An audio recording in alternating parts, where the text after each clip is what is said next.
Breaking news చూస్తున్నాం. ఇటు MLA Kadiyam Srihari అనర్హత పిటిషన్పై ఇవాళ స్పీకర్ విచారణ జరగబోతుంది. ఉదయం 11 గంటలకు విచారణకు రావాలంటూ ఇటు పిటిషనర్ ఎమ్మెల్యే వివేకానందకు స్పీకర్ నోటీసులను జారీ చేశారు. నిన్న దానం నాగేందర్ అనర్హత పిటిషన్పై స్పీకర్ విచారణ జరిగింది. ఇటు పిటిషనర్లు ఎమ్మెల్యే కౌశిక్ రెడ్డి అలాగే ఎమ్మెల్యే ఏలేటి మహేశ్వర్ రెడ్డిని వేరువేరుగా విచారించారు స్పీకర్ గడ్డం ప్రసాద్. ఇటు దానం నాగేందర్ను ఆయన తరఫున లాయర్ను మరోసారి పిలిచి క్రాస్ ఎగ్జామినేషన్ విచారణను వాయిదా వేశారు స్పీకర్. మొత్తానికైతే ఇటు స్పీకర్ విచారణ తర్వాత మీడియాతో మాట్లాడారు ఇటు కౌశిక్ రెడ్డి. స్పీకర్ అడిగిన ప్రశ్నల్నే 5 గంటలు తిప్పి అడిగారంటూ ఇటు కౌశిక్ రెడ్డి అయితే కామెంట్ చేశారు. ఇటు దానం వేసుకున్న కండువాపై చేతి గుర్తు లేదు కదా అని ప్రశ్నించారు. 3 రంగులతో ఉన్నది కాంగ్రెస్ జెండానే అని ఇటు స్పీకర్కి కౌశిక్ రెడ్డి చెప్పినట్టు తెలుస్తుంది. మొత్తానికైతే ఇటు దానం నాగేందర్ ఎపిసోడ్ గురించి ఇటు కౌశిక్ రెడ్డి ఏం మాట్లాడాడు ఒక్కసారి కౌశిక్ రెడ్డి మాటల్లోనే ఒక్కసారి వినే ప్రయత్నం చేద్దాం. ఇలా వారు ఒక్కటే అడుగుతా ఉన్నారు, మీరు పిటిషన్ ఇచ్చిర్రు కానీ వారి కప్పుకున్న కండువ మీద హ్యాండ్ సింబల్ లేదు కదా, మరి కాంగ్రెస్ పార్టీ కండువ కాదు కదా అని అంటా ఉన్నారు. నేను క్లియర్గా చెప్పిన కాంగ్రెస్ పార్టీ కండువ అంటేనే ట్రై కలర్ కండువ. ఖచ్చితంగా దీపాదాస్ మున్షి నాయకత్వంలో టీపీసీసీ ప్రెసిడెంట్ రేవంత్ రెడ్డి గారి నాయకత్వంలో మార్చి 15/3/2024 నాడ కండువ కప్పుకొని కాంగ్రెస్ పార్టీలో చేరిండని చెప్పిన. మార్చి 21/2024లో Congress party Secunderabad parliament candidate గా ఏఐసిసి అనౌన్స్ చేసింది. వారి ఏఐసిసి లిస్ట్ లో అనౌన్స్ చేసిన లిస్ట్ లో 46వ నంబర్లో దానం నాగేందర్ గారి పేరు ఉన్నది అని అన్ని కూడా ఎవిడెన్స్ తో సహా చూపించడం జరిగింది. దానం నాగేందర్ గారు కాంగ్రెస్ పార్టీ పక్షాన పోటీ చేసి సికింద్రాబాద్ పార్లమెంట్ లో 4,29,000 ఓట్లు ఇవాళ తనకి పడ్డాయి. ఇది క్లియర్ కట్ కేసు. ఖచ్చితంగా మీరు దానం నాగేందర్ గారిని వెంటనే డిస్క్వాలిఫై చేయాలి అని వాళ్ళు అడిగిన ప్రతి క్వశ్చన్ లో కూడా నేను జవాబు చెప్పడం జరిగింది. నాకు పూర్తి నమ్మకం విశ్వాసం ఉన్నది, ఖచ్చితంగా స్పీకర్ గారు దానం నాగేందర్ గారిని డిస్క్వాలిఫై చేస్తారని. రేవంత్ రెడ్డి గారు పిసిసి ప్రెసిడెంట్ గా ఉన్ననాడు రేవంత్ రెడ్డి గారే స్వయంగా స్టేట్మెంట్ ఇచ్చిండ్రు, పార్టీ మారిన వాళ్ళని రాళ్లతోని కొట్టి చంపండి అని చెప్పిండు ఆ రోజు. మరి ఆ రోజు రేవంత్ రెడ్డి గారు చెప్పిన మాటకి ఈ రోజు రేవంత్ రెడ్డి గారు ఏం చేస్తున్నారని నేను అడుగుతా ఉన్నాను. మరి ఖచ్చితంగా దానం నాగేందర్ గారిని డిస్క్వాలిఫై అవుడు పక్కా. ఖైరతాబాద్లో రైట్. పాడి కౌశిక్ రెడ్డి అయితే చాలా క్లియర్గా ఇటు ఆయన వేసుకున్న కండువా గురించి మాట్లాడారు. అలాగే స్పీకర్ కూడా కండువా పైన హస్తం గుర్తు ఎక్కడా లేదు కదా అంటూ ఇటు గడ్డం ప్రసాద్ ప్రశ్నించారు. సో మొత్తం మీద ఇటు కాంగ్రెస్ పార్టీకి సంబంధించింది 3 రంగుల కండువా అంటూ ఇటు కౌశిక్ రెడ్డి చెప్పుకొచ్చే ప్రయత్నం చేశాడు. సో మొత్తం మీద కొంత ఉత్కంఠం అయితే నెలకొంది. మళ్ళీ విచారణ ఎప్పుడు జరగబోతుంది, ఎప్పుడు క్రాస్ ఎగ్జామినేషన్ జరగబోతుంది అన్న తరుణంలో మొత్తానికైతే ఇవాళ ఇటు ఎమ్మెల్యే కడియం శ్రీహరికి సంబంధించిన ఈ విచారణ జరగబోతుంది. ఇవాళ పిటిషనర్ ఎమ్మెల్యే వివేకానందకు స్పీకర్ నోటీసులను జారీ చేశారు. నిన్న దానం నాగేందర్ అనర్హత పిటిషన్పై స్పీకర్ విచారణ చేశారు. సో మొత్తం మీద దీనికి సంబంధించి లేటెస్ట్ అప్డేట్ తీసుకునే ప్రయత్నం చేద్దాం. ఇటు మా ప్రతినిధి మధు ఉన్నారు, మధుతో మాట్లాడి తెలుసుకునే ప్రయత్నం చేద్దాం. మధు చెప్పండి, ఇవాళ ఏం జరగబోతుంది? మళ్ళీ ఇటు దానం నాగేందర్కి సంబంధించి విచారణ ఎప్పుడు జరిగే అవకాశం కూడా ఉంది? రైట్, మా ప్రతినిధి మధుని మరొకసారి కనెక్ట్ చేసుకునే ప్రయత్నం చేద్దాం. సో మొత్తం మీద ఇటు కడియం శ్రీహరి విచారణ ఇవాళ జరగబోతుంది. మరి ఎలాంటి ఎవిడెన్సెస్ ఇటు గడ్డం ప్రసాద్ స్పీకర్ గడ్డం ప్రసాద్ ముందు పెట్టబోతున్నారు? ఇటు వివేకానంద రెడ్డి, ఇటు ఎమ్మెల్యే వివేకానందకు ఆల్రెడీ స్పీకర్ నోటీసెస్ జారీ చేశారు. ఇవాళ 11 గంటల సమయంకి రావాలి అంటూ చెప్పుకొచ్చే ప్రయత్నం చేశారు. సో కడియం శ్రీహరి కూడా రాబోతున్నారు. గతంలో ఇటు కడియం శ్రీహరిని విచారణకు పిలిచినప్పుడు నాకు మరింత సమయం కావాలి, నాకు లీగల్ అడ్వైస్ తీసుకోవాలి నేను, సో నాకు మరింత సమయం కావాలి అంటూ గతంలో ఇటు కడియం శ్రీహరి చెప్పుకొచ్చే ప్రయత్నం చేశారు. మరి ఇవాళ లీగల్ అడ్వైస్ తీసుకొని ఇటు కడియం శ్రీహరి దానిపై ఏం మాట్లాడబోతున్నారో అన్న దానిపై కొంత ఉత్కంఠం అయితే నెలకొని ఉంది.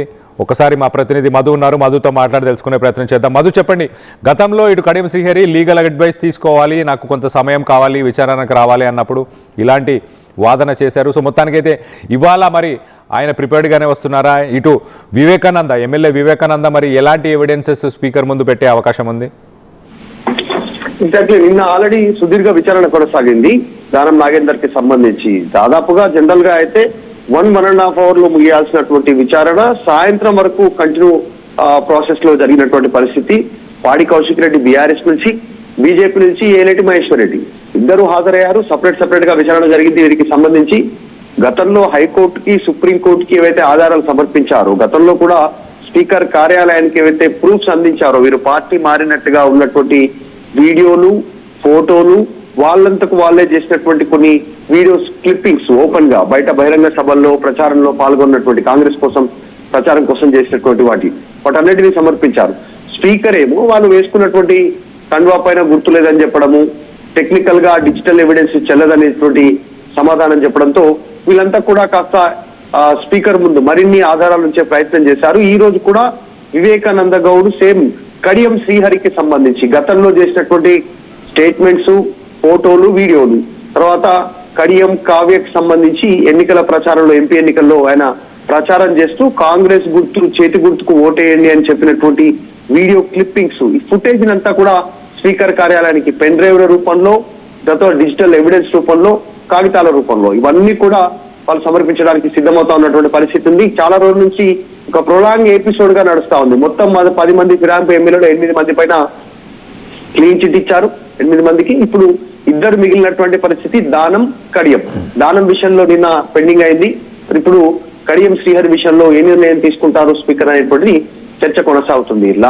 పోయిన నెలనే ఆల్రెడీ కడియం శ్రీహరికి నోటీస్ ఇచ్చినప్పటికీ కూడా అడ్వకేట్స్ లేరు, అడ్వకేట్స్ తో మాట్లాడలేదు. తర్వాత నేను లీగల్ గా వారి సలహాలు, సూచనలు తీసుకుని ఆధారాలతో ముందుకు వస్తాను అనేటువంటి స్టేట్మెంట్ చేయడంతో కాస్త సమయం ఇచ్చారు. అందులో భాగంగానే నిన్న దానం, ఈ రోజు కడియం శ్రీహరి విచారణ ఉంది. Vivekananda Goud BRS party MLA, BRS LP whip ఈ రోజు మరిన్ని ఆధారాలతో ముందుకు వస్తా ఉన్నట్టుగా తెలుస్తా ఉంది. ఎగ్జాక్ట్లీ 10:30-11 సమయంలో స్పీకర్ కార్యాలయానికి చేరుకుంటారు. ఆయన అడ్వకేట్స్ తో ఆధారాలతో ఎలాంటి వాదనలు వినిపించాలి అనేటువంటిది ఇప్పటికే హైకోర్టు, సుప్రీంకోర్టుకు ఆధారాలు సమర్పించాము.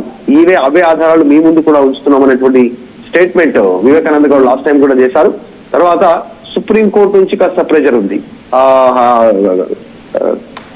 అసెంబ్లీ కార్యాలయానికి సంబంధించి, స్పీకర్ కార్యాలయానికి త్వరగా నిర్ణయం తీసుకుంటారా, తీసుకోరా, ఎందుకు డిలే చేస్తా ఉన్నారు? ఒకవేళ కనుక త్వరగా నిర్ణయం తీసుకోకపోతే మీరు కోర్టు ధిక్కారణ కింద మేము దీన్ని చూడాల్సి ఉంటుంది అనేటువంటిది ఒక ఘాటైనటువంటి వ్యాఖ్య సుప్రీంకోర్టు అత్యున్నత న్యాయస్థానం చేసినటువంటి పరిస్థితి. అందులో భాగంగా స్పీకర్ నిర్ణయం తీసుకుంటున్నారు. దాదాపు మార్చ్ 1st వీక్ లోపల, అంటే ఈ మంత్ ఎండింగ్ లోపలనే వీటికి సంబంధించినటువంటి ఒక క్లారిటీ రానుంది.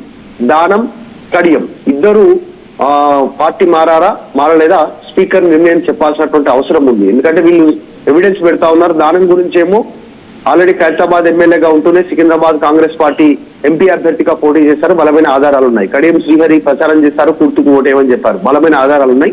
ఎలాంటి నిర్ణయం ప్రకటిస్తారనేటువంటి చర్చ అయితే ఉంది, చూడాలి. అయితే మధు, ఇక్కడ స్పీకర్ కంటెంప్ట్ ఆఫ్ కోర్ట్ కింద లీగల్ ప్రొసీడింగ్స్ చేస్తాము అని చెప్పడం, గతంలో డిసెంబర్లో కూడా విచారణకు వచ్చినప్పుడు ఇటు సుప్రీంకోర్టు స్పీకర్ పైన సీరియస్ అయింది, ఘటం ప్రసాద్ పైన. మీరు న్యూ ఇయర్ ఎక్కడ సెలబ్రేట్ చేసుకోవాలనుకుంటున్నారు? జైల్లో చేసుకోవాలనుకుంటున్నారా అంటే ప్రశ్నించింది. అంటే సుప్రీంకోర్టు చాలా సీరియస్గా ఉంది. ఒకవేళ కంటెంప్ట్ ఆఫ్ కోర్టు కింద లీగల్ ప్రొసీడింగ్స్ చేసి ఇటు ఒకవేళ డెసిషన్ తీసుకోకపోతే కనుక ఇటు 3 వారాల గడువు February 6th ఇచ్చింది, ఆల్మోస్ట్ February 27th ఆ గడువు తీరిపోతుంది. దాని తర్వాత లీగల్ యాక్షన్ ఏమైనా తీసుకునే అవకాశం ఉంటుందా స్పీకర్ మీద? ఖచ్చితంగా గతంలో కొన్ని పశ్చిమ బెంగాల్, తర్వాత మహారాష్ట్ర, ఇట్లా కొన్ని రాష్ట్రాలకు సంబంధించినటువంటి తీర్పులను ఉటంకించే ప్రయత్నం చేస్తా ఉన్నారు బీఆర్ఎస్ పార్టీకి సంబంధించిన ఎమ్మెల్యేలు, లీగల్ ఎక్స్పర్ట్స్.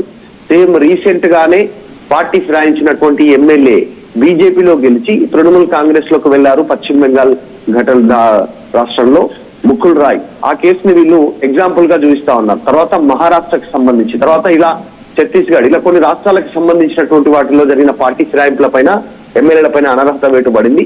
సో ఇక్కడ కూడా అలాంటి నిర్ణయం తీసుకోవాల్సిందే అనేటువంటి ఒక డిమాండ్ చేస్తా ఉన్నారు. కానీ స్పీకర్ నిర్ణయం ప్రకటిస్తే మాత్రం తదుపరి ఇప్పటికే 8 మంది పైన వాళ్ళు టెక్నికల్ గా బీఆర్ఎస్ అంటూ స్పీకర్ చెప్పారు కాబట్టి పార్టీ ఫిరాయించినటువంటి వాళ్ళలో ఈ 2 పైన కూడా అట్లాంటి నిర్ణయం ప్రకటిస్తే లీగల్ గా ఫైట్ చేయడానికి బీఆర్ఎస్ పార్టీ లీగల్ టీం ముందుకు పోతా ఉంది. ఇప్పటికే హైకోర్టు, సుప్రీంకోర్టుని ఆశ్రయించాం కాబట్టి మరింత ఎవిడెన్స్ ని వారికి జత చేసి మరొకసారి లీగల్ గా ఫైట్ చేయడానికి సిద్ధంగా ఉంటున్నాం అనేటువంటి స్టేట్మెంట్ చేస్తా ఉన్నారు. కానీ స్పీకర్ ఎట్లాంటి నిర్ణయం తీసుకుంటారు, ఎస్ అంటారా వారిని నో అంటారా, అంటే బీఆర్ఎస్ కి వైపే ఉన్నారంటారా, బీఆర్ఎస్ వైపు లేరని చెప్తారా, కాంగ్రెస్ లో ఉన్నారని చెప్తారా, లేదంటే అనర్హత వేటుకు వేసేటువంటి అవకాశం ఉందా? దానం పైన కానీ కడియం పైన కానీ బలమైన సాక్ష్యాధారాలు ఉన్నాయి కాబట్టి వారి విషయంలో స్పీకర్ నిర్ణయం ఎట్లుంటుంది అనేటువంటిది చర్చ కొనసాగుతుంది.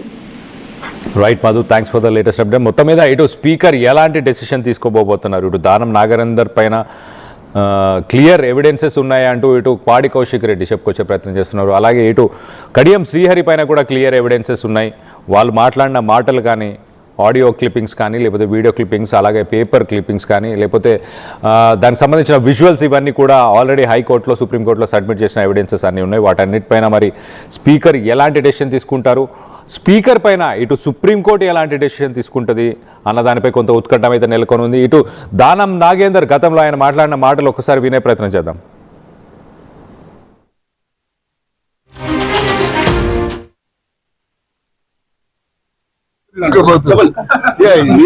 ఏ పార్టీలో ఉంటే అదే గెలుస్తుంది కదా, అది మన స్పెషాలిటీ కదా.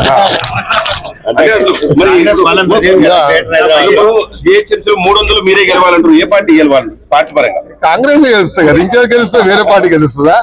ముఖ్యమంత్రి గారు ఇంత బడ్జెట్ ఇచ్చి ఇన్ని అభివృద్ధి చేసిన తర్వాత మళ్ళీ ఏ పార్టీ గెలుస్తుందని నువ్వు తిరకాసు మాటలు ఎందుకు? మీరు ఏ పార్టీ అంటే ఏం చెప్తారు? కాంగ్రెస్ చెప్తున్నాం కదా, కాంగ్రెస్